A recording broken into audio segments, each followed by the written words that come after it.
Good morning, everybody. Oren J here with another War of the Visions video, and this week in War of the Visions we are getting a big ticket new vision card in Esper and some upgrades to some old gear and some master ability 2s. I want to talk about all of the things coming to War of the Visions this week.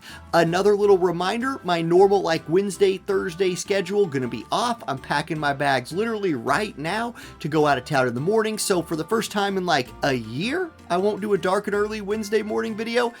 It's been a while, it's going to be really weird, but let's go ahead and talk about what is coming out this week. Now, the big thing is obviously Dark Ramuh, and if you are a Lightning player specifically, and maybe a Wind player, this is a vision card that you might want, and it's a really good Lightning Esper. Keep in mind when we're looking at it that for Global, we are going to get a little area attack resist max HP up for a Lightning unit only wearing this. Even leaning the vision card more into the Lightning category, where the Esper just lives in the Lightning category. Okay, let's look at some stats here. Let's take a peek at what we're actually getting. So here's the guy. This is Dark Thunder Demon Sage Dark Ramuh. You can see the stats on the screen. It has a lot of HP, a little defense, and spirit mixed in, which I kind of like. 184 magic and 40 dex. So definitely a vision card leaning towards those magic-based units and the little bit of defense and spirit, also making them a little bit more tanky. Now, the unit effect on this is going to be missile resistance 10, spirit penetration 20, at the decrease of evasion 5. Obviously, you're not worried about that -5 evasion, but the spirit penetration is a big deal for a unit effect on a vision card. That is one of the big takeaways from this card, and 10 more missile resist is nice as well. For the party effect, you're going to get magic up 50%. For lightning specifically, right now, if you want magic up 50 on a lightning card, you have to go to regular Ramuh, which doesn't give you much else. It's kind of a dud for PvP if you just want that 50% magic. So I really like this as a better alternative to that card for lightning, and then obviously it's great for wind as well. You will also pick up 10% slash resist and 15% earth resist, and then tack on those global upgrades for the unit effect with some AoE resist and HP up for lightning element units. Now, it also comes with an Esper. So here's the Esper. Notice straight away it is a 20 agility Esper. That is the fastest Espers. The fastest Espers in this game are 20 agility. So this will be a really good Esper to use for agility tuning if you have a mage that you want lapping people on the other team or keeping up with another fast unit that you're running in a lightning comp or something like that. It does skew more heavily to magic than attack, but it's not wasted. 97 magic, 78 attack, so it's a little bit of a split deal there. Really, the skill tree is where this guy shines. So, lightning attack up with TP up on the way. Now, before Summer Helena, I would have said this TP up was pretty much useless, and I still don't love it. Helena does give herself that buff where she drains her TP to do more damage, so she will like that, but any unit, any lightning element unit is going to love getting, 25 lightning attack up? That's a big deal. Human Killer will be good for mages or physical damage dealers, and then magic attack will be great for the magic damage dealers, your Summer Helenas of the world, your Skahals, Renan, people like that. If you want to look to the rest of this card, you do have some slash resistance on here and accuracy into critical hit rate. So if you were playing a physical damage dealer, you could look to something like this, Water Killer if you're fighting water teams, Earth resistance if you're fighting earth teams. A really strong Esper highlighted by 20 agility and this lightning attack human killer combo. Really strong for a lightning unit. Okay, so that's Ramuh. Should you pull this guy? I think that's the big question of the week is do you go pull this thing? It's probably not going to have a 5-step because it is a 90 cost VC. Here's the answer. Did you pull Summer Helena? Is she your new girl? Go get her this vision card in Esper. Do you play lightning element mages all the time? Here you go. Here's the best thing for them. If not, stay strong. Wait till Monday, see what the news says for next week. We might be getting the Dragon Quest collaboration. I know a lot of people targeting that with some Visior. So that's my advice there. Let's go to the next thing. We are also getting Ice Brand upgraded to +6. Now there are, I think of somebody like Gilgamesh, right? Who really liked Ice Brand because he liked that ice attack up 30 was just really, really nice for him. And then it also had slash attack 15 and it's +5. It will now pick up 10 defense penetration. That's really good. The +6 version of Ice Brand is all about doing more damage. Note as well that the attack stat goes from 118 to 165 on the assault version. So for somebody like Greg who just wants to do more DPS, here you go. Go farm this thing. It's going to be farmable all week. Get yourself a +6 or 2 of these. Just have them in your inventory. Be ready to go. Or at least get the recipes to build one if you ever need to like work Gilgamesh into your comp, or you want Agrius to do a little bit more DPS for you. Something like that. Now, we are also getting the Wind Ring with Tower this week. I am not the world's biggest fan of these rings. I do think they have uses, especially if you're like really fine-tuning a PvE comp or something like that, or you are playing specifically into elemental resistance matchups. The stat line on the ring is pretty good. HP, 80 attack, 6 defense, 80 magic, 6 spirit. Like, that's loaded on statistics. It has 20 earth resist, 15% wind resist, 25% poison resist, 25% silence resist. The poison and silence resist I can kind of give or take. The wind and earth resistance, if you are building into that specifically, you will not find a better piece of gear. However, how often do you find yourself building wind and earth resist? That's the question, probably, right? So it's worth farming if you're willing to put up with Tower. Personally, I'm not. Tower's just not something that's high on my priority list, although I will still probably like knock this out in the hotel and just get myself the ring. All right, next up, we are getting some Master Ability 2s this week.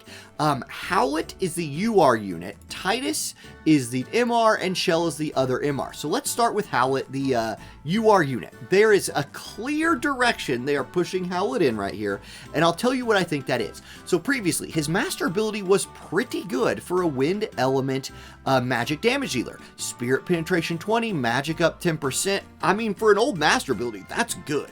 That's really good. He is getting now the HP and wind attack buff. Obviously, gotta give him that. His 20 spirit pen is staying the same. The 10% magic is going to 30. That will be very helpful. Decreasing AP consumption is nice. And then increasing AoE resistance by 30 when HP is above 70%. So when I saw that, I was like, okay, let me go look over here. Like, what do we got for skills on this guy? Like, I don't know, like what is the thought process here? And then I looked at his TMR and it's kind of interesting. It's a 200% physical evade for 1 turn. Is the thought process here, you build Howlet as somebody who's like, clearly his master ability gives him more damage. We expected that. But this AoE resistance 30, if his HP is above 70%, if you could combo it to where like you set him up to move into the enemy's range after giving himself an evade for 1 turn, then on the next turn, he's out there with like Joom, and you're stacking AoE resist in your group, and he's definitely going to survive at least a second hit from an AoE, then he's out there for a while. Like, is that kind of the thought process here? Just, it definitely, maybe just forget the TMR, maybe that's a little bit too crazy of a build, but I really do like this increased AoE resistance by 30. You throw a AoE resist 20 vision card on there and he's at 50, you give him some gear or a buff or something like that, and he's pushing 70, 80, something. I mean, he's going to survive an AoE hit when he's above 70% HP, and if he survives it hard enough, he might stay above 70% HP, which might be hard to do, I don't know. But I really like this. I think this is a sneaky, really good master ability too. So there's Howlet. I don't know, maybe don't try to build the solo code. It's, you never see anybody using it. You'd have to really tune your team, especially since it consumes HP. That doesn't necessarily stack with this. Anyway, okay, let's move on. That's Howlet. Okay, Tyytas. Now, Tyytas' master ability, I think, is also really good. Previously, his master ability sucked. Pierce resist 10, missile resist 10, AP consumption down 25. Never really liked this, but he picks up some nice buffs right here. HP 10% with frostbite resistance, and frostbite resistance is useful, especially when fighting ice missile teams. Those teams love to inflict frostbite on your squad, so if you find yourself in a cost-limited battle where you are running dark and you want Tyytas at 60 cost to come out here and tank it for you, 25% frostbite resist could be very useful. Okay, his missile and pierce resist are staying at 10, AP consumption 25, down stays the same. He then also picks up another 15% HP and another 15 defense, so really stacking on the defense for him right here. And he picks up debuff resistance for all elements by 100 when his HP is above 70. That's fine. Again, with like ice missile teams, they have those limit breaks that break your ice element resist. He will resist that if he eats it on the first couple turns. Let's pay attention here, though, to his defense and his missile resist. If we go look at Tyytas' skill set right here, Holy Knight's protection that gets upgraded for him, that's more defense, more HP, more pierce resist, and more missile resist. Okay, so let's say you run this. That's 10 missile resist, plus another 10 here puts him at 20. Okay, so let's keep looking here. You could also run Arrow Shield Blessing, which is another 25. Now, he's sitting at 45% missile resist with just his master ability, his support ability you're always going to run, and then a pretty decent other option for a support ability here, making him a very high defense, medium high HP, because, you know, he's an MR unit. He's not sitting at 15k like Warrior Light or something like that, but a lot of missile resist, a lot of defense. There's potential here, especially in a cost limited format if we're fighting missile teams, where he could be the guy. I think that's what they're going for right there. It is what it is. It's Tyytas. He's pretty bad, but maybe he's better now. I think there's a shot for him. And then Shell, who is oftentimes used as like a cost 50 quicken bot in cost limited situations, and especially a quicken bot in manual PvP. Really, let's talk, like, Shell's best thing is the Ingus staff, and it's still her best thing. This is a banger of a TMR. It's not what we're here to talk about. Her old master ability, agility 10% for self and cast time down to 50. Decent, honestly decent for somebody who's not there to do damage. She now will give her ice allies 10% HP and 25% stun resist. The agility stays the same, cast time stays the same. She will also pick up another 30% HP, so really looking to survive one hit by picking up 30% more HP and 15 defense and spirit when her HP is above 70%. They really love that when HP is above 70% for this run of Master Ability 2s, and clearly she is meant to do her quickening, her hasting, all those time-made shenanigans, while also just not getting insta-gibbed by like the first AoE that hits her. I also want to mention, Green Mage just got that buff to its job. So, where is it? The, let's see, Eroding Ice. No, where is it? She has this 35% ice resistance buff now. So if you're fighting ice teams, this is pretty good. And then she has, yeah, this. It's called Weak on the JP side. This is pretty good now. 220% modifier, medium range, small AoE that decreases all elemental resist by 25%. If given a chance, would this hit really, really hard? Especially for Shell, who gets it upgraded to do the debuff before the damage. 220% modifier is a lot. And her range is up. Like, maybe Shell really benefited from this, not only Master Ability 2, but the current buff to Green Mage that goes live on the same day for her. Okay, guys, that is it. That is the new stuff coming to War of the Visions this week. Let's go ahead and look at that home screen, because it's a really nice thing to look at. There we go. I am nervous about being gone all week. I'm going to miss doing I got a routine. I just have this routine lined out where I just do videos, and I'm used to it. I'm a little nervous about being gone, but I will, I'll be back. I'll do some polls when I get home on like Friday instead of Friday Night Fights. Probably stream that if I'm not just dead tired.